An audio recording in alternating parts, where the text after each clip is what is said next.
आइए हम लोग प्रकाशित वाक्य की स्टडी जो 11वें अध्याय तक पहुंच गई है अब आरंभ करेंगे।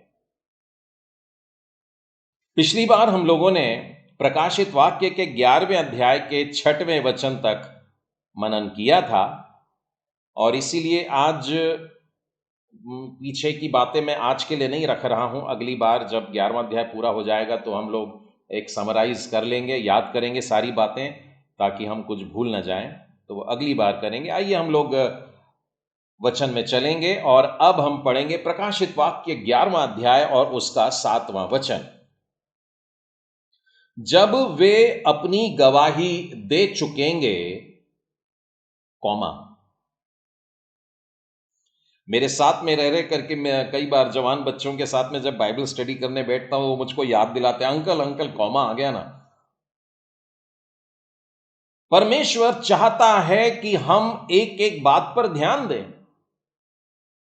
परमेश्वर को व्याकरण के लिए भी धन्यवाद। अगर ये ग्रामर नहीं होता, ये व्याकरण नहीं होता तो वो पूर्ण विराम ना होता, वो कॉमा ना होते। और यदि मैं और आप पुराने समय के लोगों में होते, उस समय तो पुस्तकें एक बार शुरू होती थी तो आखिर होता था, उसमें अध्याय नहीं होते थे और वो वचन संख्या भी नहीं होती थी। तो याद करना कितना कठिन था, मानो एक ही वचन है और वो पूरा याद करना है। और इसीलिए पुराने लोग एक के बाद एक पूरे वचन के वचन रट लिया करते थे। लेकिन आजकल हम लोग 10 वचन का कोई अध्याय है तो उसमें से ढूंढते हैं कौन सा वाला पसंद आता है और फिर उस अध्याय का वो वाला वचन, और उसमें से भी कोशिश करते हैं। छोटे बच्चे मैंने देखा है चालाकी करते हैं और सबसे छोटा वाला वचन ढूंढ के निकालते हैं और वो याद करके बता देते हैं। लेकिन परमेश्वर हमसे चाहता है कि हम बारीकी से इन बातों को देखें। जब वे अपनी गवाही दे चुके, वे मतलब कौन है? थोड़ा सा ध्यान देंगे कि 2 वचन पीछे जाएंगे तब हमको पता लगता है कि मैं अपने 2 गवाहों को अधिकार के साथ में भेज रहा हूं कि वे टाट ओढ़ करके संसार को उनका पाप बता दे और पश्चाताप का प्रचार करे, वरन भविष्यवाणी करके करे।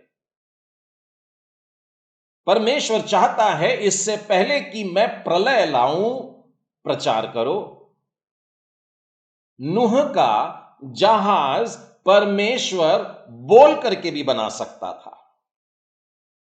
जिसने कहा कि उजियाला हो और उजियाला हो गया, जिसने कहा सूरज हो, चांद हो, तारे हो और वो हो गए। जब परमेश्वर ने कहा कि हरियाली हो, पेड़ पौधे हो, नदी हो, पहाड़ हो, और ये हो गए।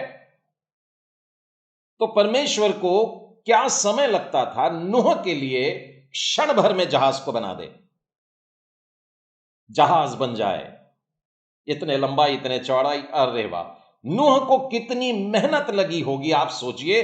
पेड़ों को काटना, पेड़ों को काट करके ला करके चीरा लगाना, उन पर रंदा घुमाना, उनको प्लेन करना, जॉइंट्स बनाना और उन पर राल लगाना, वाटर प्रूफिंग एजेंट लगाना, अंदर से बाहर से दरवाजे का सिस्टम होगा, छत होगा। ये सारी बातें कितनी कठिन थी और इसीलिए नूह को लगा होगा लंबा समय, 120 साल बताते हैं। और 120 साल जब ये नूह नाना अपने बच्चों के साथ, 3 बेटों के साथ में और बहुएं भी थी, पत्नी थी, मात्र 8 लोग हैं, जब जहाज बना रहे थे तो इतना समय लगता रहा। लोग आकर देखते रहे, पूछते रहे, और नूह ने क्या अपने मुंह पर उंगली रखा होगा? नहीं, नूह बताता गया प्रलय आने वाला है, मन फिरा लो, प्रलय आने वाला है, आओ तुम भी शामिल हो जाओ, प्रलय आने वाला है, आओ मेरी मदद करो, हम जहाज बनाएं। जो परमेश्वर जंगल के जानवरों को कहता और वो वहां से जोड़ी जोड़ी करके निकल करके आते और नूह के जहाज में खामोशी से प्रवेश कर जाते। ये दृश्य हमको उत्पत्ति के 6वें अध्याय में नजर आता है। बहुत अद्भुत है। पालतू पशु भी हैं, जंगली पशु भी हैं, और ये जहाज में चढ़ते जा रहे हैं। उस समय क्या वहां रहने वाले लोगों ने नहीं देखा? वे अपनी आंखों से सब देख रहे थे, पर उन्होंने जहाज के भीतर आना सबसे बड़ा मजाक समझा।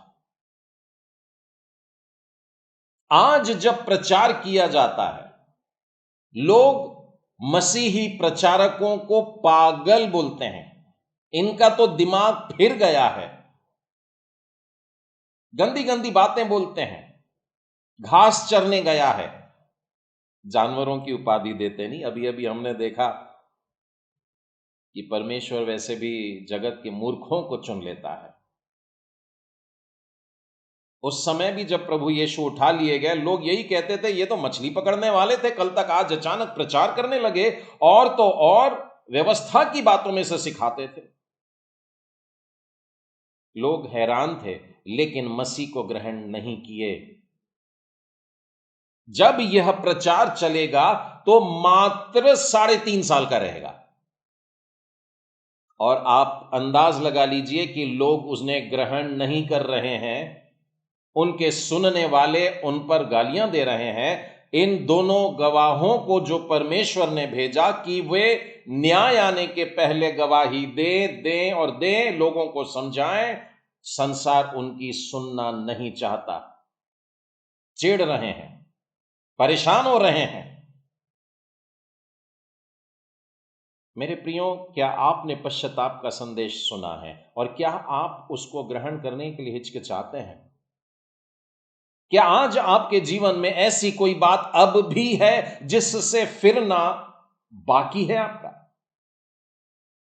मैंने कुछ समय पहले आपको बताया था, एक मसीही महिला मुझसे मिल करके बोलती है, अभी 50-60 साल तो प्रभु यीशु नहीं आएंगे, और कहती है मुझे बाइबल मालूम है। सतर्क रहिएगा, पैर खींचने वाले अपने ही लोग होंगे, निराश करने वाले अपने आप के पहचान के लोग होंगे। जब ये दोनों जन प्रचार करते रहेंगे, और हो सकता है हमारी और उंगली उठाकर बोले पश्चाताप कर ले, ताकि मसीह के साथ तू स्वर्ग राज्य में प्रवेश कर, तब हो सकता है आपका प्यारा व्यक्ति आपका हाथ पकड़ के बोलेगा, चल ना, क्या सुनता है। ख्याल करिएगा, ये दोनों व्यक्ति बड़ी ईमानदारी से अपने कार्य को कर रहे हैं। परमेश्वर ने उनको एक कार्य करने के लिए भेजा, और कार्य जब सौंपा गया तो लिखा है, जब वे अपनी गवाही दे चुकेंगे। भेजे किस लिए थे? गवाही देने के लिए। और जब वे अपनी गवाही दे चुकेंगे, कौमा। क्या आप जानते हैं कि परमेश्वर ने केवल ये दोनों को नहीं चुना कि ये जाकर के परमेश्वर का काम करें। परमेश्वर ने मुझको चुना है, और परमेश्वर ने आपको भी चुना है। मैं एक बार एक जवानों की सभा में यह बात बांट रहा था, और कई लोगों ने प्रश्न किया, अंकल क्या सच में परमेश्वर ने हमको भी कोई काम दिया है? इससे मैं यह समझ गया कि परमेश्वर ने आपको इस संसार में भेजा क्यों है, यह आपने अभी तक मालूम भी नहीं किया कि परमेश्वर ने मुझे क्यों भेजा। और मैंने उन जवानों को अच्छी डांट भी लगा दिया, और मुझे जानकर के बड़ा ताज्जुब होगा, आप सुनेंगे तो हैरान रह जाएंगे। देखिए, मसीह परिवार के बच्चे आए थे वहां, यानी जिन्होंने जन्म लिया तो मसीही मां बाप के घर में जन्म लिया। मैंने उनसे जब पूछा तो मुझे पता लगा कि कई बच्चे उनमें से हैं जिन्होंने 1-1 साल, और किसी किसी ने 2 साल हो गए हैं बाइबल पढ़ा क्या, हाथ नहीं लगाए। और जब हमने पूछा कि क्यों बाइबल नहीं पढ़ा, क्यों हाथ नहीं लगाए, बोले चर्च नहीं जा रहे थे। संडे को भी हमारे क्लासेस होती थी, इसलिए हम चर्च नहीं जा रहे थे। तो मैंने कहा चर्च नहीं जा रहे थे, पर घर में तो रहते, तो घर में बाइबल है, आप बाइबल नहीं पढ़ते? नहीं अंकल, पढ़ाई बहुत रहती है, ट्यूशन क्लासेस रहते हैं, होमवर्क बहुत रहता है, कॉम्पिटिटिव एग्जाम्स की तैयारी करनी है अंकल, ये करना है, वो करना है, सब कर रहे हैं, लेकिन जीवते परमेश्वर से बात करना भूल गए। जो आवाज पहले जोर जोर की सुनाई देती थी वो थोड़ी कम हो गई, कम हो गई, कम हो गई, धीमी हो गई, इतनी धीमी हो गई कि अब कान में परमेश्वर की आवाज सुनाई ही नहीं देती। बाइबल में अगर कोई वचन खोलने के लिए बोलते हैं, अभी 10-15 दिन पहले मैंने बच्चों का एक रिट्रीट लिया, जवान बच्चे थे, और जब मैंने उनको कहा कि बाइबल में से यशायाह नबी की पुस्तक, यिर्मयाह नबी की पुस्तक खोलें, 2 या 3 बच्चों को छोड़कर अधिकांश बच्चों ने इंडेक्स पेज खोला, अनुक्रमणिका खोला और उत्पत्ति से स्टार्ट किए, उत्पत्ति, निर्गमन, लेवी, व्यवस्था, गिनती, ऐसे करते करते करते करते एक कॉलम पूरा कर लिए। यशायाह और यिर्मयाह तो आए नहीं वहां पर, और कुछ बच्चे तो ऐसे बाइबल को लेकर के फुरकीच मार रहे थे, ऐसे फुर्र करके कि यिर्मयाह कहीं दिख जाए, यशायाह कहीं दिख जाए। ये बहुत गंभीर बात है कि हम बाइबल खोलना नहीं जानते हैं।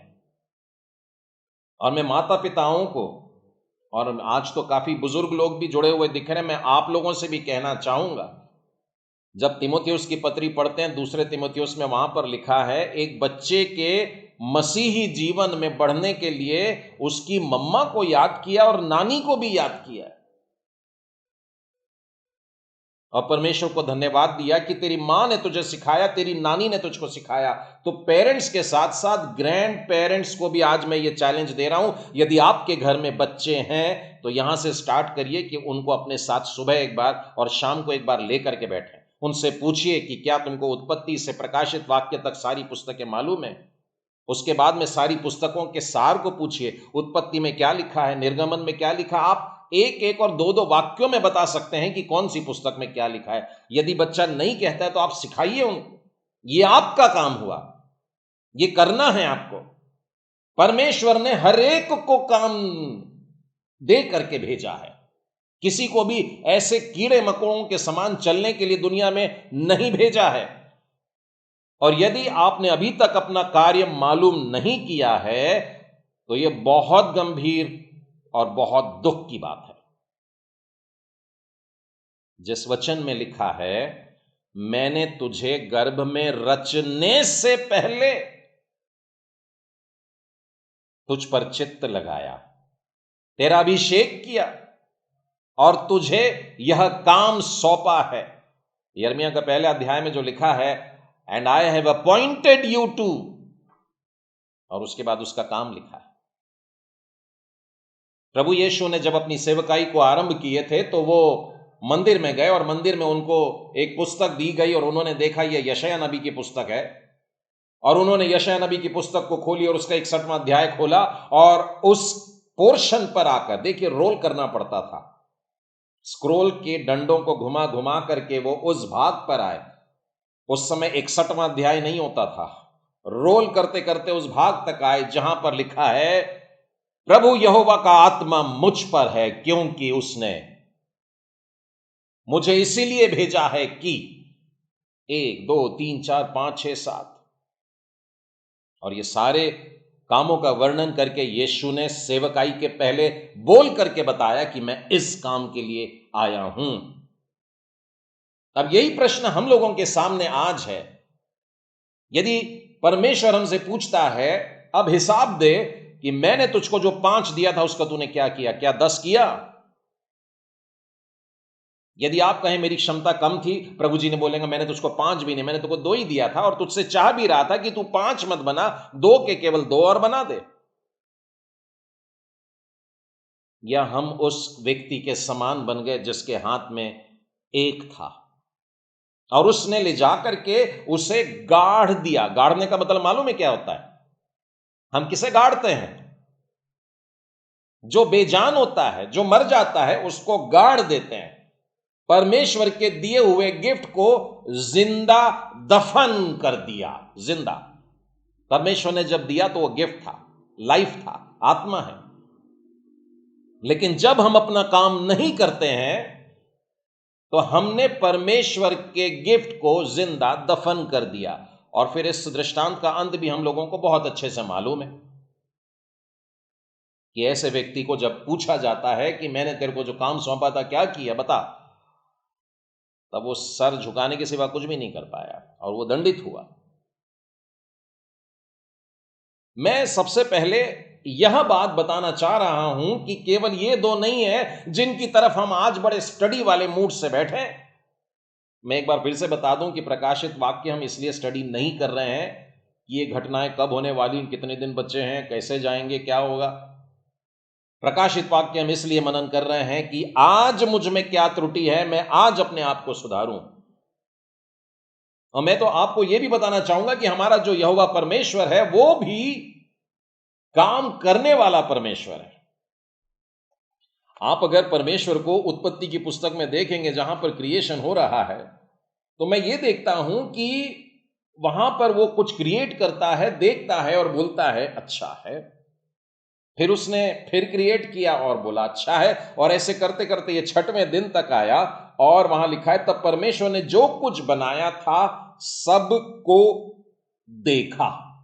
ये देखना मतलब क्या है? यानी बना दिया और एक नजर ऐसे करके देख लिया या पीछे मुड़ के देख लिया कहां से आ रहे हैं, वैसा नहीं। ही एग्जामिन्ड, ही जस्ट सॉ नहीं है, परंतु उसने उसको जांच लिया। और फिर लिखा है तो क्या देखा कि वह बहुत ही अच्छा है। यह 6वें दिन के बाद की बात कर रहा हूं। परमेश्वर जब कार्य करता है तो स्वयं अवलोकन करता है, एग्जामिन करता है, खुद भी खुद देख लेता है कि मैंने जो किया वो सही किया कि नहीं किया। हम में से बहुत से लोग तो शायद डायरी भी नहीं मेंटेन करते हैं। चलो कागज की डायरी नहीं है तो दिमाग में डायरी। जब रात्रि के समय हम सोने के लिए आते हैं तो क्या हम दिन भर की बातों को याद करके परमेश्वर के सामने खड़े होते हैं कि प्रभु जी आज की सुबह मैंने ये काम अच्छा किया, ये काम किया, ये काम किया, परंतु कुछ गलतियां भी हो गई, ये और ये और ये। और उसके बाद में प्रभु से कहा प्रभु जी सहायता करिए कि ये गलतियां कल ना करूं।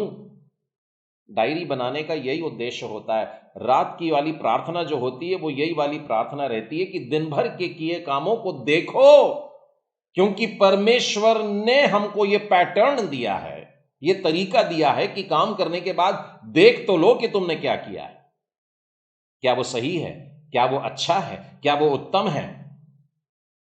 यदि अच्छा है तो फिर आगे बढ़ो। मैं तो ये भी पाता हूं कि एक बार परमेश्वर से कुछ तो भी छूट गया था। आप कहेंगे परमेश्वर एकदम परफेक्ट है, उसने तो कभी कोई गलतियां नहीं किया होगा, लेकिन मैंने ये भी पाया कि परमेश्वर ने देखा और ये कहा आदम को बनाने के बाद, फिर और भी कुछ घटनाएं हुई उसके बाद में कहा कि उसका अकेला रहना ठीक नहीं, और उसने उसके लिए एक सहायक को बनाया।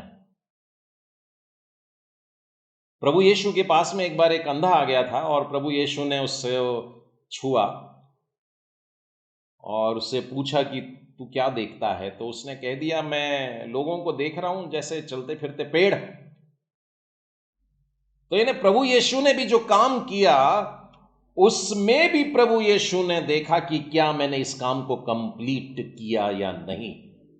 और जब उस अंधे ने ऐसा कहा कि मनुष्य तो पेड़ों के समान दिखाई दे रहे हैं, खड़े हैं, खंबे हैं, कोई चलना फिरना नहीं, कोई हिलना डुलना नहीं, तो प्रभु यीशु ने सेकेंड टाइम फिर से उसकी आंखों पे हाथ रखकर दुआ मांगी और अपने कार्य को कंप्लीट किया, उस चंगाई को कंप्लीट किया, अपने अधूरे काम को पूरा किया। प्रभु यीशु मसीह के साथ में आइए क्रूस पर देखते हैं। प्रभु यीशु ने यूहन्ना के 19वें अध्याय में और उसके 30वें वचन में क्रूस पर हैं, और यहां पर लिखा है जब यीशु ने वह सिरका लिया तो कहा पूरा हुआ, सेमीकॉलन, और सिर झुकाकर प्राण त्याग दिए।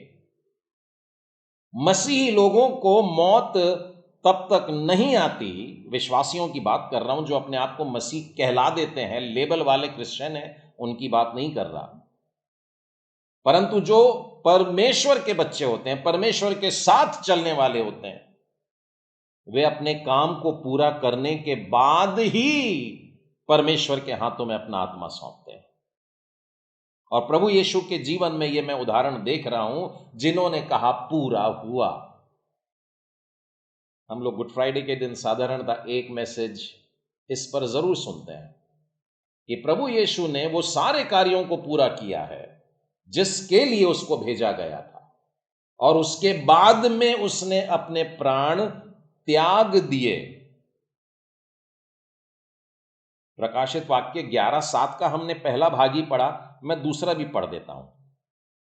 प्रकाशित वाक्य 11:7, जब वे अपनी गवाही दे चुकेंगे तो वह पशु जो अतः कुंड में से निकलेगा उनसे लड़कर उन्हें जीतेगा और उन्हें मार डालेगा। यानी उनको मृत्यु आ गई। कब आई? जब काम कंप्लीट हो गया। जब तक काम कंप्लीट नहीं हुआ था वे बड़ी सामर्थ्य में होकर के बोलते और उनको मारने के लिए जो लोग आ रहे थे उन्हें भस्म कर डालते, विनाश हो जाते थे। लेकिन उन्होंने अपना काम करना बंद नहीं किया।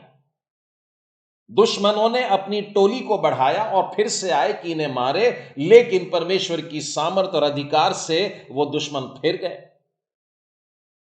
अब की बार चारों तरफ से इन दोनों को घेर लिया गया और फिर से अटैक हुआ, लेकिन 3.5 साल का समय पूरा नहीं हुआ और इनका काम पूरा नहीं हुआ, और ये प्रचार करते रहे, पश्चाताप करने की बात सुनाते रहे और भविष्यवाणी करते रहे। न्याय का समय आ रहा है, प्रलय का समय आ रहा है, यहोवा का भयानक दिन आ रहा है। और उनकी मृत्यु कब आई? जब उन्होंने काम पूरा कर दिया। मैंने बहुत से मसीही लोगों को समय से पहले मरते हुए देखा है। समय से पहले कहने का मतलब है कि साधारणतः मनुष्य 70, 80, 90, 100 ऐसी उम्र तक जाए और फिर गुजर जाए तो लोग कहते हैं जी लिया था उसने अपनी उम्र। लेकिन कई बार यंग पास्टर्स और कई बार तो मसीह के साथ में चलने वाले अच्छे अच्छे जवान लोग, जिनकी मृत्यु पर लोगों ने छाती पीटा और कहा कि ये तो कितना अच्छा था, इसको तो मरना ही नहीं चाहिए था, और बड़े दुखी हो जाते और बहुत रोते, हमारा प्रियजन, हमारा भाई, हमारी बहन और ये बच्चा। और मालूम है मसीह लोग क्यों रोते हैं? क्योंकि उनको मृत्यु की परिभाषा जो बाइबल में दी है नहीं मालूम। देखिए, फिर एक बार वही बात आती है कि हमने बाइबल को जाना ही नहीं है। यदि हम बाइबल में देखें तो हमको समझ में आता है कि शरीर की मृत्यु वास्तव में परमेश्वर के सामने खड़े रहने का तुरंत मौका है।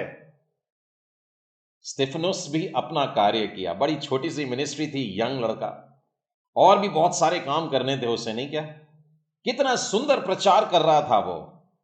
प्रकाशित वाक्य की ये बात हम लोग प्रेरितों के काम में देखते हैं, बड़ी निडरता से परमेश्वर के आने वाले दिनों की भी बात कर रहा है, वचन में से बता रहा है, इतिहास में से बता रहा है, और लोगों को कह रहा है मन फिराने की जरूरत है। लोगों ने उसे घसीट करके लेके गए नगर के बाहर और पत्थरवा करना शुरू कर दिए, और बाइबल बताती है वो मारने वालों के लिए दुआ मांग रहा है, उसकी हत्या करने वालों के लिए कह रहा है, प्रभु जी प्लीज इनके ऊपर मत लगाना यह दोष कि इन्होंने मेरी हत्या की है। क्यों? क्योंकि ये आनंदित है इस बात से स्वर्ग खुला हुआ है।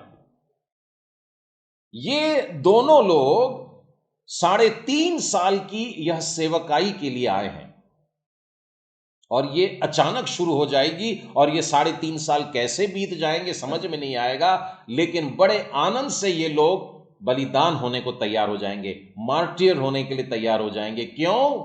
क्योंकि स्वर्ग को खुला हुआ देखेंगे। स्तिफनुस की तरह ये भी स्वर्ग को खुला हुआ और प्रभु यीशु को, मेरे बच्चे, मेरे भाई, आजा, चल दौड़ के आजा, इस रीति से देखते हैं। मृत्यु वो नहीं है जब हम तंबू को उतार करके चिरस्थायी मकान में प्रवेश करते हैं। मृत्यु तो वो होती है जो दूसरी कहलाती है, और हम लोग अभी पहले के ही डर के मारे आगे नहीं बढ़ पाते। हम लोग अपने आप को बचाने में यूं लगे हैं, इसलिए अपना कार्य शुरू नहीं करे, और अपना कार्य शुरू नहीं करे हैं इसलिए मौत भी बड़े आराम से आएगी। काम कंप्लीट करो। मैं आपको एक उदाहरण बताना चाहूंगा इसके लिए। बहुत कॉमन सा उदाहरण है, प्रेरितों के काम में चलिएगा। स्तिफनुस की बाद वाली घटना में, स्तिफनुस के समय में पथरवा करने वालों के कपड़े जिसके पास में रखे थे उसकी बात सुनाता हूं। प्रेरितों के काम के 9वें अध्याय में लिखा है, शाऊल दमिश्क के मार्ग से जा रहा है और उसके पास में वहां के गवर्नर का एक ऑर्डर ले लिया है, जाकर के जितने मसीह लोग मिलते, क्या पुरुष क्या स्त्री, उनको बांध करके परमेश्वर के नगर में यरूशलेम में लेकर के आएगा। लेकिन जब वो रास्ते में रहते हैं तो प्रभु यीशु से मुलाकात हो जाती है। प्रभु यीशु से यहां पर मुलाकात हो गई, अब उसका जीवन बदल रहा है। और बदलने के लिए उसके पास में ये 3 दिन मिले उसे। और इन 3 दिनों में उसने क्या क्या किया? सबसे पहली बात, आज्ञा पालन। परमेश्वर के कार्य को आरंभ करने के पहले एक आज्ञा पालन होती है। एक उदाहरण बताऊंगा। 5 वचन से आगे उसने पूछा, हे प्रभु तू कौन है? आवाज ने उत्तर दिया, मैं यीशु हूं जिसे तू सताता है। परंतु, यानी ये सब बातें अभी नहीं करेंगे हम लोग। यीशु कह रहा है, मैं अपने बारे में अभी नहीं बता रहा हूं, परंतु अब इसी समय तू उठ करके नगर में जा और जो तुझे करना है वो तुझको बताया जाएगा, वो तुझसे कहा जाएगा। जिस व्यक्ति के जीवन में परिवर्तन आने की बात होती है, मनुष्य 100 प्रश्न करता है, प्रभु जी मैं तेरे पीछे चलने को तैयार हूं, पर यह बता, अभी मैं 50,000 कमा रहा हूं, पास्टर बनने के बाद कम से कम 50 तो भी मिलने चाहिए। और गांव में मत भेजना प्रभु जी, बड़े मच्छर होते हैं शहर में। और शहर में भी अगर आप देते हैं तो थोड़ा सा अच्छा वाला शहर देना, जहां पर कोई क्वार्टर मिल जाए, जो एक घर रहने को मिल जाए, जहां सारी सहूलियत हो, जहां पानी की और लाइट की दिक्कतें ना हो। इस प्रकार की बातें। मैं एक बार जवानों की मीटिंग में एक ऑल्टर कॉल दिया था। सारे जवान लोग कमिटेड क्रिश्चियंस थे और वो लोगों ने अपने आप को उद्धार के क्लियरेंस के बाद वो मीटिंग अटेंड कर रहे थे और वो कॉलिंग सुने कि क्या प्रभु की सेवा के लिए आप तैयार हैं? आप में से कितने लोग फुल टाइम की सेवकाई के लिए या पार्शियल टाइम के लिए सेवकाई के लिए आगे आना चाहते हैं? हाथ उठा दिए, खड़े हो गए, प्रार्थना हो गई। उसके बाद में वो आते हैं, ब्रदर एक बात थोड़ी सी क्लियर करनी है। क्या बात है? बोले हम ट्रेनिंग के लिए अमेरिका जाना चाहते हैं। यानी हमारी ट्रेनिंग आप बेंगलोर में मत कराओ, आप हमारी ट्रेनिंग चेन्नई में मत कराओ, राजस्थान में मत कराओ, यहां कहीं मत कराओ। अगर आप हमको अमेरिका भेज रहे हैं तो हम फुल टाइम के लिए तैयार हैं। जब शाऊल को आवाज दी गई, उससे कहा ये सब बातें अभी नहीं करेंगे, पहले जा, जो तुझसे करना ना है वो तुझको बता दिया जाएगा। कब बताएंगे? वो भी नहीं बताया था कि 3 दिन बाद तेरी आंखें खोलने वाला हूं। परंतु वो गया और लिखा है वो उपवास करने लगा, वो प्रार्थना करने लगा। और उसकी प्रार्थना और उपवास स्वर्ग का परमेश्वर भी देख रहा है। और स्वर्ग के परमेश्वर ने हनन्या नामक एक चेले को भी बता दिया, देख वो प्रार्थना कर रहा है, देख वो उपवास के साथ प्रार्थना कर रहा है। परमेश्वर मेरे और आपके जीवन में बारीकी से रुचि लेता है। यदि हम जिस दिन बाइबल नहीं पढ़ते हैं ना, हमने तो सिर्फ बाइबल में यही पढ़ा है कि जब एक व्यक्ति मन फिराता है तो स्वर्ग में बड़ा जलसा होता है, उत्सव होता है, आनंद होता है, नाच गाना होता है। लेकिन जब एक मसीह जन 24 घंटा दुआ में नहीं बैठता है, जब 24 घंटे तक बाइबल को हाथ नहीं लगाता है, आपको मालूम है स्वर्ग में क्या होता है? हमने पढ़े थे शुरू में, स्वर्ग में सन्नाटा छा गया। सन्नाटा भी छा जाता है स्वर्ग में, उदासी छा जाती है स्वर्ग में। मेरी भेड़, मेरे नाम की भेड़, मैं उसको नाम से बुलाता था एक दिन, वो वाली भेड़ आज भाग गई मुझसे दूर, बाड़ा तोड़ करके निकल गई।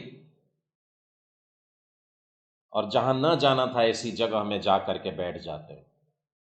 मैं शाऊल के जीवन से आपको उसका कमिटमेंट बताना चाहूंगा। 9वें अध्याय में 20वें वचन में आइए। प्रेरितों के काम 9वां अध्याय और उसका 20वां वचन। वह तुरंत आराधनालयों में यीशु का प्रचार करने लगा कि वह परमेश्वर का पुत्र है। टाइम वेस्टिंग नहीं हुई यहां पर। शाऊल को, जो पौलुस भी कहलाता है, बाइबल की सारी बातें मालूम थी, व्यवस्था की सारी बातें मालूम थी, बहुत अच्छे से मालूम थी। और उसे लग रहा था कि मैं परमेश्वर का ही काम कर रहा हूं, जब तक कि उसने यीशु से मुलाकात नहीं किया। पर यीशु के साथ मुलाकात करने पे उसके क्वेश्चन का आंसर नहीं मिला। जब वो 3 दिन और 3 रात घुटनों पर बैठ के भूखा प्यासा परमेश्वर से बात कर रहा था, उपवास और प्रार्थना के दौरान परमेश्वर ने उसको सारी बातें रिवील किया। जिस पंथ के लोगों को, जिन ईसाई कहलाने वाले लोगों को वो मार डालना चाहता था, उनके लिए पौलुस खुद मरने को तैयार हो गया।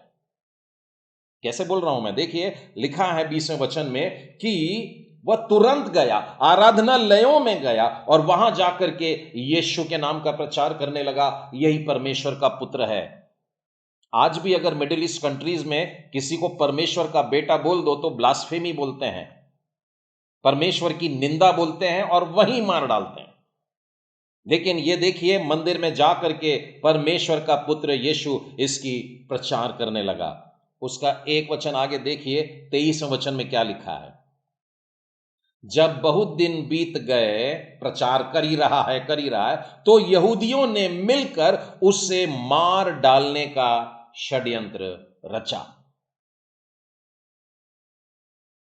प्रचार कर रहे हैं प्रभु यीशु का, जो प्रेम का प्रचार, जिसने लोगों को प्रेम करना सिखाया, जिसने दुश्मनों को भी गले से लगाना सिखाया, उसकी शिक्षाओं का जब प्रचार हो रहा है तो लोग मार डालने के लिए खड़े होते हैं।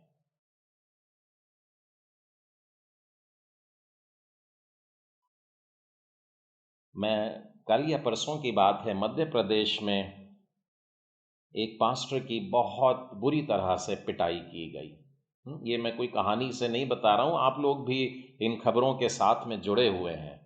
और केवल एक ही घटना ऐसी नहीं हो रही है, मध्य प्रदेश में, छत्तीसगढ़ में और ओडिशा की खबरें इन दिनों में बहुत आ रही। बीच में झारखंड से भी एक आई थी, करीब 15 दिन पहले की बात। परमेश्वर के लोगों की पिटाई, सुनाने वाले की, प्रचार करने वाले की और सुनने वालों की भी पिटाई।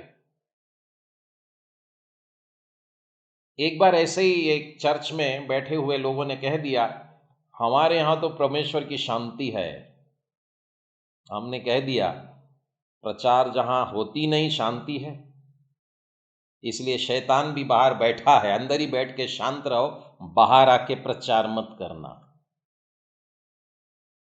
परमेश्वर के बहुत से लोग आराम की जिंदगी काटते हैं और उन्हें लगता है मैं बच जाऊं, मैं बाइबल पढ़ लूं, मैं प्रार्थना कर लूं, मैंने बपतिस्मा ले लिया, मैंने पवित्र आत्मा पा लिया, मैं एक दिन मर जाऊंगा, सीधा स्वर्ग जाऊंगा। गलत, काम तो किया ही नहीं है।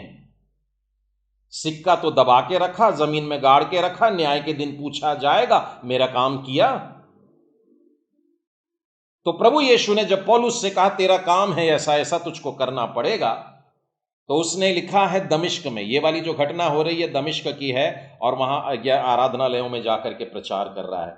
अब 9वें अध्याय में थोड़ा सा आगे आइए, 23वां देख लिया, मारने के लिए पड़े हैं लोग, तो ये गड़बड़ नहीं किया। ये 26वें वचन में देखिए क्या लिखा है। अब यरूशलेम चले गए। यरूशलेम में पहुंचकर उसने चेलों के साथ मिल जाने का प्रयत्न किया, परंतु सब उससे डरते थे, क्योंकि उनको विश्वास नहीं होता था कि वो भी प्रभु यीशु का चेला बन गया है। ठीक है, तो उसके बाद में बरनबास की मदद से फिर से वो प्रचार करना शुरू कर देता है। अब 29वें वचन में देखिए, और निधड़क होकर प्रभु के नाम से प्रचार करता था। लोगों ने ग्रहण नहीं किया, चर्च ने ग्रहण नहीं किया, पहले से जो मसीह कहलाते थे उन्होंने, नए मसीह बन रहे हैं जो, उनको ग्रहण नहीं किया, तो भी यह निराश नहीं हुआ और परमेश्वर का कार्य शुरू कर दिया। यीशु ने काम दिया है मेरे को, मैं तो करूंगा। मेरे और आपके काम को अगर हमें प्रभु यीशु की वाणी में सुनने को मिल जाए, तो भी हम अगर बैठे रहते हैं निठल्ले, तो फिर परमेश्वर के राज्य में प्रवेश करने वाले नहीं। पौलुस ने अपने सारे पुराने स्टेटस को छोड़ दिया, बहुत ओहदा था, बहुत मान सम्मान था उसका, वो सब छोड़ करके अब यहां पर आया है। अब देखिए, निधड़क होकर प्रभु के नाम के प्रचार को करता था और यूनानी भाषा बोलने वाले यहूदियों के साथ बातचीत और वाद विवाद करता था, सेमीकोलन, परंतु वे उसे मार डालने का यत्न करते थे। पौलुस ने दमिश्क में प्रचार किया, लोग मार डालना चाहते हैं। पौलुस वहां से निकलकर यरूशलेम में गया, यरूशलेम में जाकर के प्रचार कर रहा है, वहां पर भी लोग उसको मार डालना चाहते हैं। 2-3 पन्ने पलटाइए, 13वें अध्याय में आइएगा और 13वें अध्याय का 48वां वचन। अब देखिए, पौलुस दमिश्क को छोड़ दिया, पौलुस यरूशलेम को भी छोड़ दिया, अब वो अन्य जातियों के बीच में जाने को तैयार हो गया। तो 13वें अध्याय में हम लोगों को इस प्रकार से मिलता है, 48वां वचन, यह सुनकर अन्य जाति आनंदित हुए। किस बात के लिए? कि उद्धार अन्य जातियों का भी होने वाला है। पौलुस के द्वारा यह वचन बड़े पैमाने पर अन्य जातियों तक पहुंचा कि उद्धार तुम्हारे लिए भी है। यह सुनकर अन्य जाति आनंदित हुए और परमेश्वर के वचन की बड़ाई करने लगे, और जितने अनंत जीवन के लिए ठहराए गए थे उन्होंने विश्वास किया। अगले वचन में देखिए, 50वें वचन में क्या लिखा है, परंतु यहूदियों ने भक्त और कुलीन स्त्रियों को और नगर के प्रमुख लोगों को उस्काया और पौलुस और बरनबास के विरुद्ध उपद्रव करके उन्हें अपने सीमा से निकाल दिया, शहर से बाहर खदेड़ दिया। और बड़े आदरपूर्वक नहीं लेके गए, घसीट कर ले जाकर के वहां फेंक दिया, जाओ निकल जाओ यहां से और यहां दोबारा नहीं आना। क्यों? क्योंकि उन्होंने, पौलुस ने प्रभु यीशु मसीह का सुसमाचार सेंत में दे दिया, पूरा दिया, कंप्लीट दिया कि उद्धार यहूदियों का भी है लेकिन अन्य जातियों का भी है। यह परमेश्वर की अद्भुत इच्छा है। 14वें अध्याय में देखिएगा, निकाल दिए गए, हां, शहर से बाहर फेंक दिया।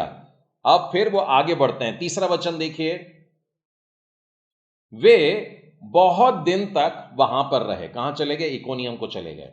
वे बहुत दिन तक वहां रहे और प्रभु के भरोसे पर हियाव से बातें करते थे। प्रभु यीशु के नाम का प्रचार कर रहे हैं, उनको वचन बांट रहे हैं, सुना रहे, बेधड़क, किसी के डर की कोई चिंता नहीं, हियाव से बातें करते थे। और वह उनके हाथों से चिन्ह भी कर रहे हैं, अद्भुत काम भी हो रहे हैं और अपने अनुग्रह के वचन की गवाही भी दे रहे हैं। बहुत से मेनलाइन चर्चेस के बच्चे मेरे से प्रश्न पूछते हैं, अंकल हमारे चर्च में आश्चर्यकर्म क्यों नहीं होते? वो वाला चर्च तो अभी अभी बना है, उनके यहां आश्चर्यकर्म होते हैं।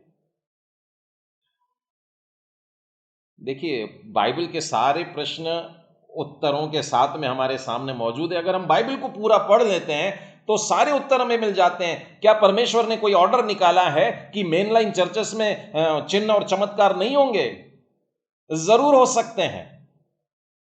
परमेश्वर के नाम का प्रचार तो हो जाए। वे बहुत दिन वहां रहे, प्रभु के भरोसे पर हियाव से बातें कर रहे हैं और परमेश्वर उनके द्वारा चिन्ह और चमत्कार और अद्भुत कामों को करवा रहा है। लेकिन 5वें वचन को देखो कैसे लिखा है, परंतु।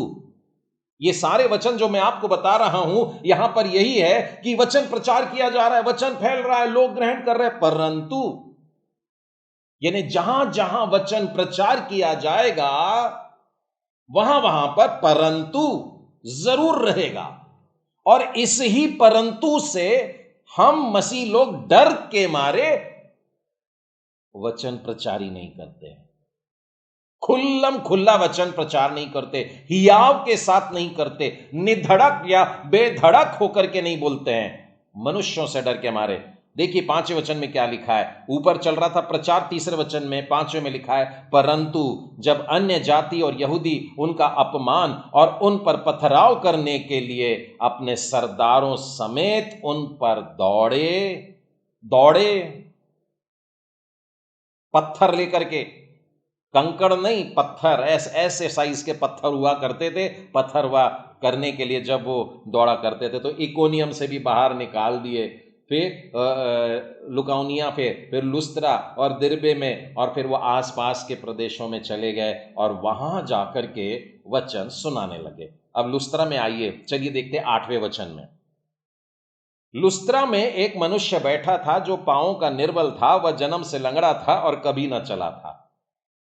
देखिए, जब हम ईमानदारी से परमेश्वर के राज्य के काम करना शुरू करते हैं तो परमेश्वर उन प्रचार के कामों के साथ, जब पौलुस को कॉलिंग थी तो वचन सुनाने की थी, लेकिन जब वचन ईमानदारी से सुनाते हैं तो परमेश्वर उसको एस्टैब्लिश करने के लिए, उस पर अपनी मोहर लगाने के लिए इस किस्म के चिन्ह और चमत्कार करवाता है।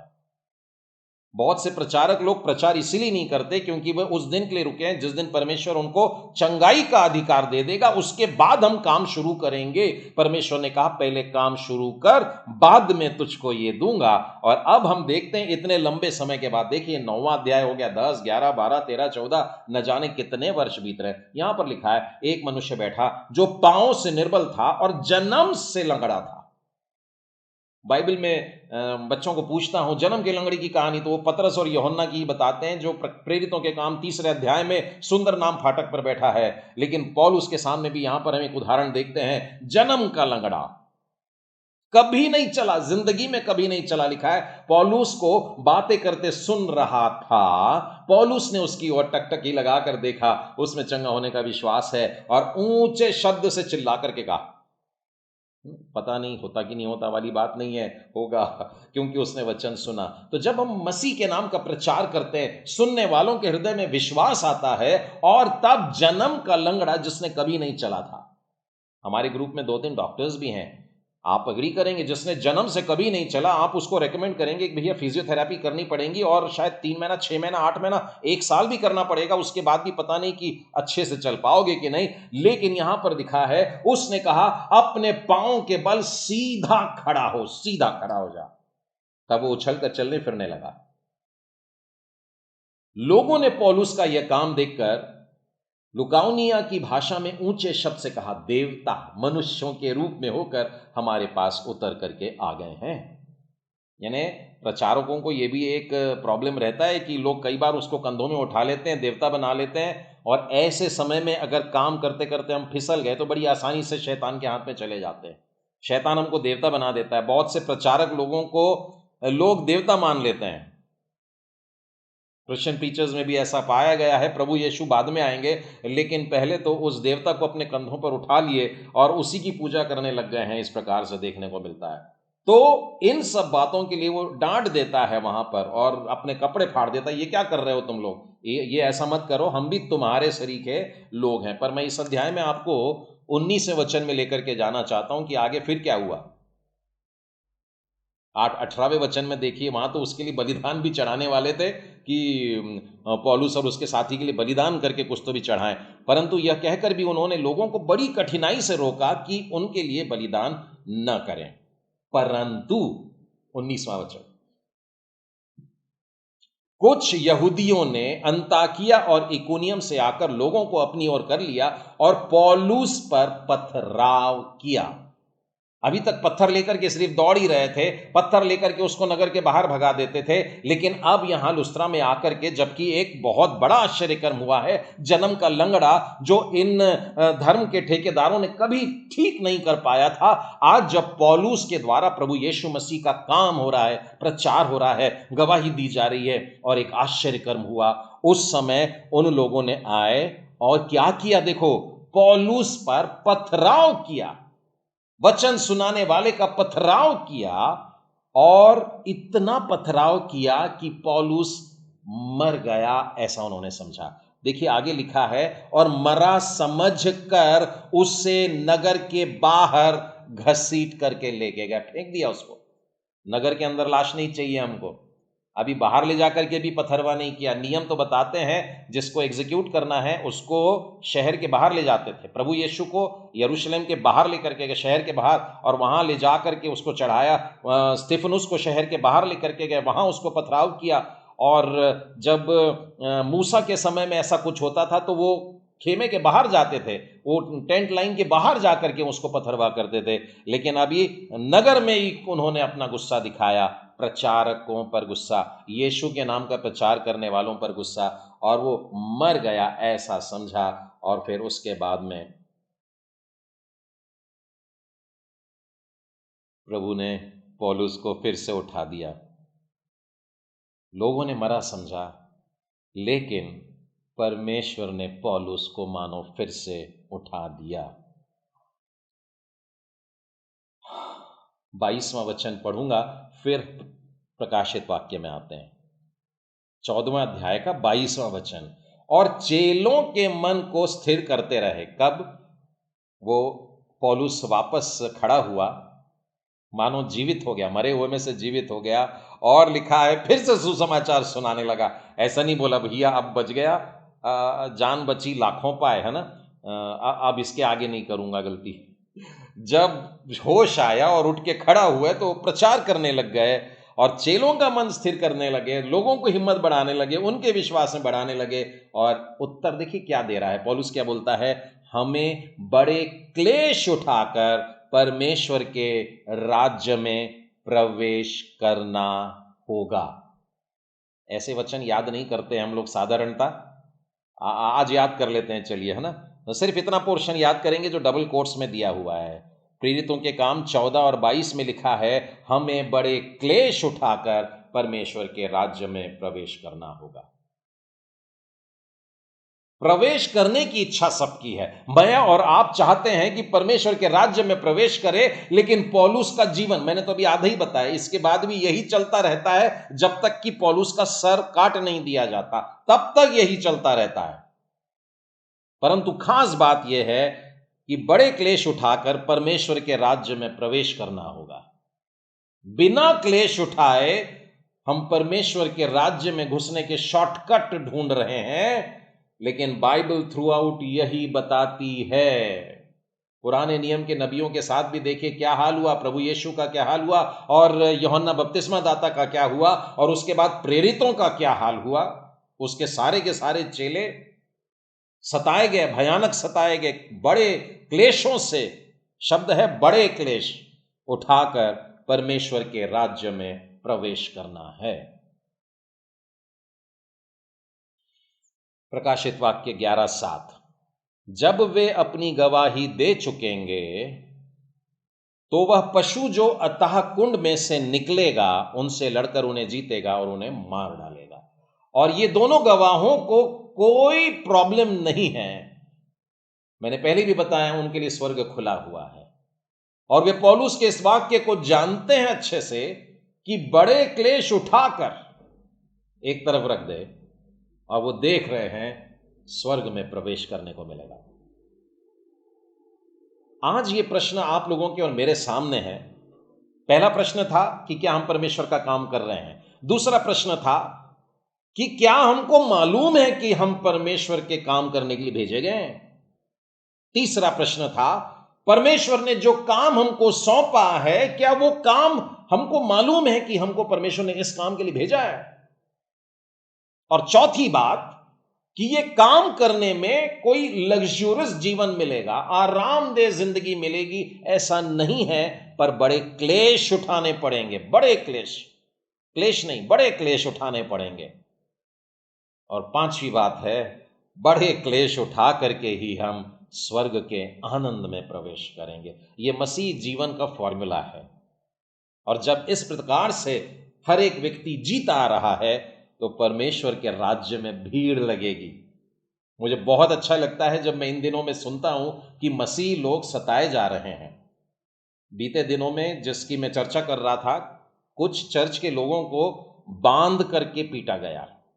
और मेरे पास में ओडिशा में जब मसीह लोगों को सताया जा रहा था, वहाँ की तस्वीरें हैं। वहाँ की छोटी छोटी बच्चियाँ भी, अभी थोड़ी बड़ी लड़कियाँ बन गई हैं, वो अच्छी बहन बन गई हैं, उनके आज भी घाव दिखते हैं जले हुए। जब वो अपनी बाइबल को नहीं छोड़ना चाह रहे थे, लोगों ने उनके हाथ से छीना और जला डाला। वो जलती बाइबल को लेकर के अपने सीने से लगाना चाह रहे। वे जल गए, वे जल गए, पर हमारा प्रभु का वचन नहीं जलना चाहिए। जो बड़े क्लेश उठाते हैं, परमेश्वर ने उनके लिए स्वर्ग के दरवाजों को खुला रखा है। मैं और आप आराम की जिंदगी जी करके सोचते हैं हम लोग स्वर्ग में चले जाएंगे, बैठे बैठे हम लोग स्वर्ग में चले जाएंगे। प्रभु यीशु ने एक बार, मालूम है, एक बात कही है कि दो जन खेत में काम कर रहे होंगे, एक ले लिया जाएगा, दूसरा छोड़ दिया जाएगा। खेत में काम कर रहे हैं, घर के अंदर से भी उठा लेंगे। दो स्त्रियां चक्की पीसती होगी, एक उठा ली जाएगी, एक छोड़ दी जाएगी। इस प्रकार की उठा लिए जाने वाली, मतलब रैप्चर वाली जो घटनाएं हैं, वहां एक बात पर ध्यान दीजिए, वे काम कर रहे हैं, काम कर रहे हैं। यदि हम अभी तक काम शुरू नहीं करें तो अभी रैप्चर वाले घेरे में घुसे ही नहीं है, परमेश्वर उठा लेगा वाले स्थान में पहुंचे ही नहीं है। लोग यरूशलेम में जाकर के जमीन खरीदने की बातें करते हैं, उनको लगता है वहां जाकर के रहेंगे तो हम पक्का उठा लिया जाएंगे। लेकिन ये घटनाएं देखने से पता लगेगा कि यरूशलेम ही वो स्थान है जहां पर भयानक बातें हो रही है। 3.5 साल के एंड में वे यरूशलेम के पास में पाए जाएंगे। जब वे अपनी गवाही दे चुकेंगे, जब काम कंप्लीट हो जाएगा, जब उनका समय आएगा, जब वे प्रभु से कहेंगे पूरा हुआ, जब वे संसार से कहेंगे पूरा हुआ, तब वे अपने प्राण को छोड़ने के लिए तैयार हो जाएंगे। लेकिन उनकी मृत्यु जो है वो भयानक तरीके से हो रही है। इजीली मर रहे हैं ऐसा नहीं है, परंतु मानो प्रभु यीशु मसीह जिस प्रकार से तकलीफ होकर, बड़े दर्द में तड़प तड़प करके, खून की एक एक बूंद सर से टपक रही, गाल से टपक रही, गले से, छाती से, पेट से, पैर से, यानी शरीर के अंग अंग से तकलीफ निकल रही है, उस तरीके से इनकी मृत्यु हो रही है। यहां पर लिखा है उनको मारने में मनुष्य कामयाब नहीं हुए, और इसीलिए उनसे लड़ने को जो पशु अथाह कुंड में से निकलेगा, उनसे लड़कर उन्हें जीतेगा और उन्हें मार डालेगा। रोइएगा मत। अगर रोने की इच्छा हो रही है कि बेचारे दोनों मर गए, तो बस आगे जाकर एक और वचन देख लेना। चलिए मैं पढ़ देता हूं, हालांकि मैं इतनी तेजी से वहां नहीं जाना चाहता हूं, पर कुछ लोग उदास हो गए कि प्रभु का काम करके भी मरना ही है क्या, और वो भी इतनी दर्दनाक मौत मरना है क्या। तो मैं आपको बताना चाहता हूं कि उनके लिए स्वर्ग खुला है। वहां पर लिखा है, 11वें वचन को पढ़ देता हूं, बाद में मनन करेंगे। परंतु 3.5 दिन के बाद परमेश्वर की ओर से जीवन का श्वास उनमें बैठ गया। वे अपने पांव के बल खड़े हो गए और उनके देखने वालों पर बड़ा भय छा गया, और ऊपर से आवाज सुनाई दी, स्वर्ग से एक बड़ा शब्द सुनाई दिया, यहां ऊपर आओ। और यह सुन करके वह बादल पर सवार होकर के अपने बैरियों के देखते देखते स्वर्ग में चले गए। हालेलुया। तो इन लोगों की मृत्यु भयानक हुई। वापस आते हैं 7वें वचन पर।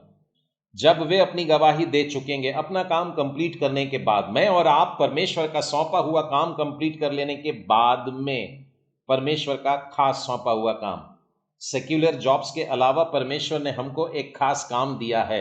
तंबू बनाने के अलावा परमेश्वर ने हमको कुछ काम दिया है। जब हम वो काम कर चुकेंगे, तब हमारा समय आएगा कि हम परमेश्वर के आंगन में बुलाए जाएं। तब लिखा है, अब मनुष्य ने नहीं, परंतु वह पशु जो अथाह कुंड में से निकलेगा।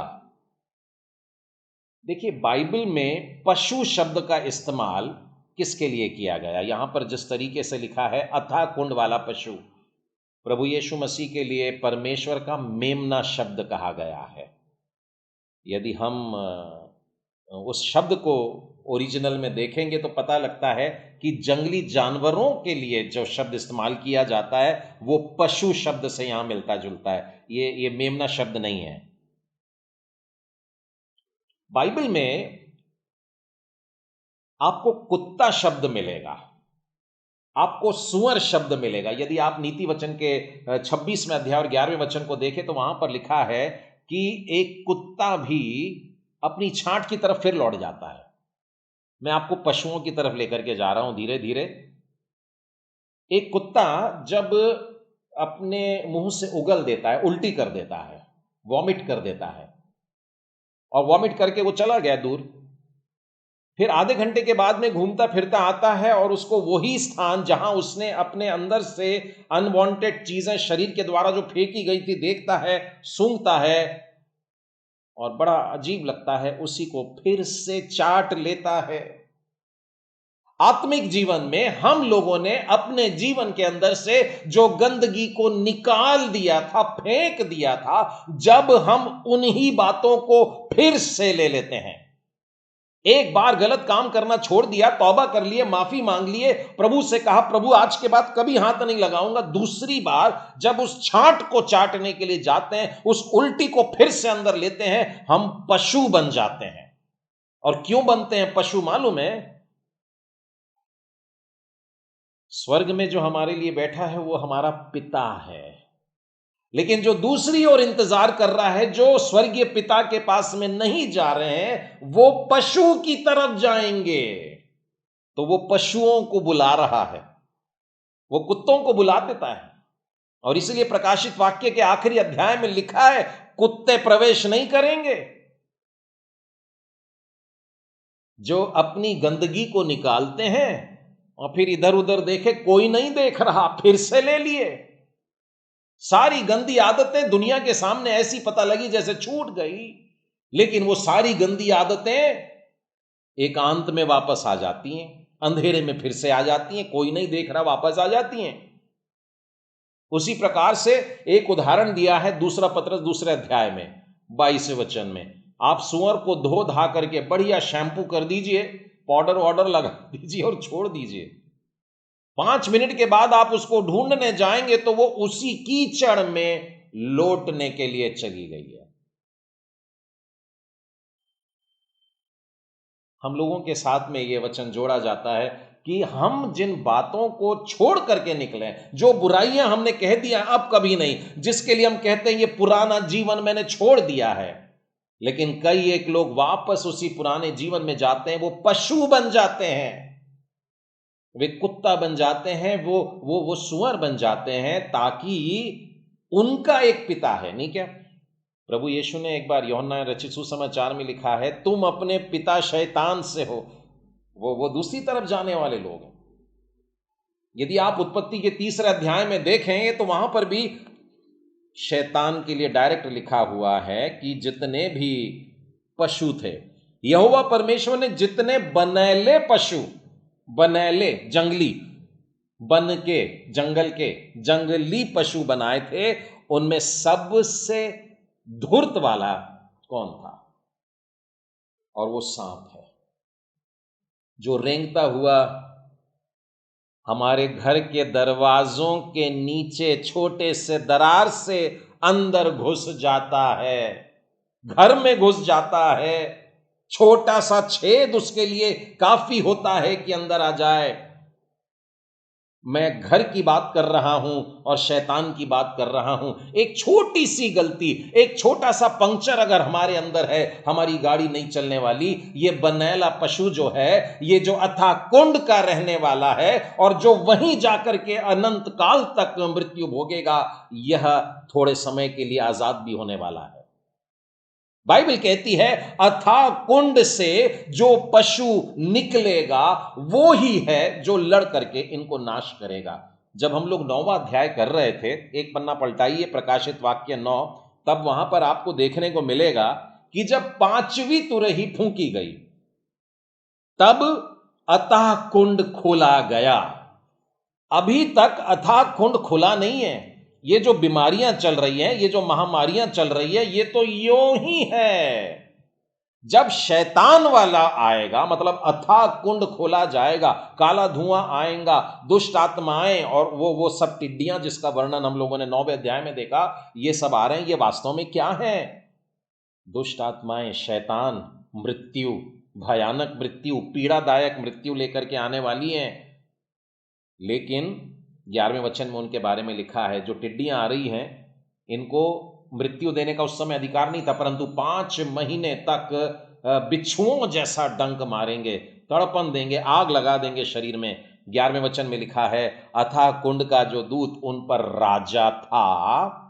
इसका मतलब शैतान भी नहीं, शैतान का एक खास आदमी है जो निकलता है। उसका नाम इब्रानी में अबद्दोन और यूनानी में अपुल्योन है। वो आकर के विनाशक जो है, डिस्ट्रॉयर जो है, वो आ रहा है और वो इन लोगों से लड़ रहा है। ठीक है, तो पहले जब अथाह कुंड खुला था तो 5वीं तुरही फूंकी गई थी। और फिर 9वें अध्याय का 13वां वचन बताता है, 6वें स्वर्गदूत ने जब तुरही फूंकी तब, ध्यान दीजिएगा, ये 6वीं तुरही के फूंके जाने के बाद की घटनाएं चल रही हैं। क्योंकि जब 5वीं फूंकी गई तो 12वें वचन में लिखा था पहली विपत्ति बीत चुकी। फिर 13वें में लिखा है 6वें वाले ने फूंक दिया। और अब इस अध्याय में 9वें अध्याय में जब आप 14वें पर आएंगे ना, तब आपको पता चलेगा कि दूसरी विपत्ति बीत चुकी, देखो तीसरी विपत्ति आने वाली है। तो 7वीं तुरही के फूंके जाने के पहले ही ये वाली भयानक घटना घटने वाली है। 3.5 साल का प्रचार हो रहा है। उसके अंत में शैतान का यह दूत जो अथाह कुंड में था, जो भयानक ताकत रखता है, जो मनुष्य और उनकी आर्मी से भी ज्यादा, उनकी सेनाओं से ज्यादा रखता है, वो आ रहा है और वो इनको मार डालता है।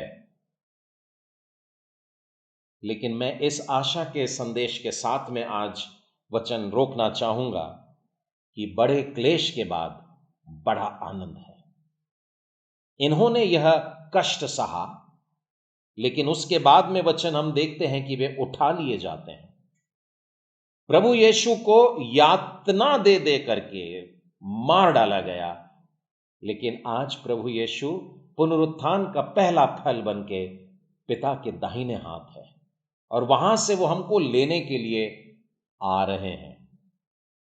यदि मैं और आप वचन सुनाने के कारण सताए जा रहे हैं, सताने वाले पहले मनुष्य थे, सताए जा रहे हैं, तो इससे बड़े आनंद की बात समझना।